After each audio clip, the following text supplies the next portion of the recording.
ស្ដីបាទនៅសូមបង្ហាញបងនេះកំផែងប្រាសាទហើយនឹងប្រាសាទក្រៅរមាសព្រមទាំងរឹកចម្លាក់នៅក្នុងទឹកស្ទឹងបងប្អូនតាមដានទស្សនាជាមួយខ្ញុំទាំងអស់គ្នានៃរឹកចម្លាក់ព្រះវិស្ណុក្នុងស្ទឹងនេះជាថ្មកំផែងប្រាសាទបងដែលបាន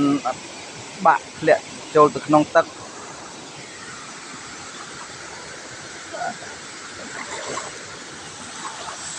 ហើយចំណែកនេះជារូបព្រះវិស្ណុបងនៅក្នុងទឹក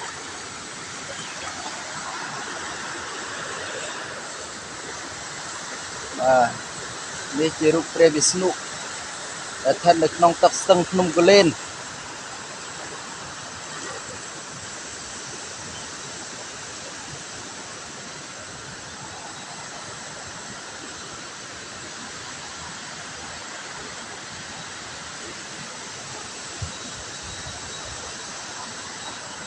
ចំណែកខាងនោះជាប្រាសាទឈ្មោះថាប្រាសាទក្រៅរមាស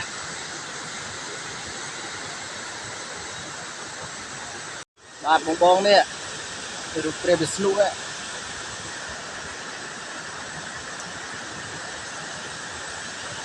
បាទសូមអរគុណសម្រាប់ការទស្សនាវីដេអូបងប្អូនពីដើមដល់ចប់សូមឲ្យសំណាងល្អ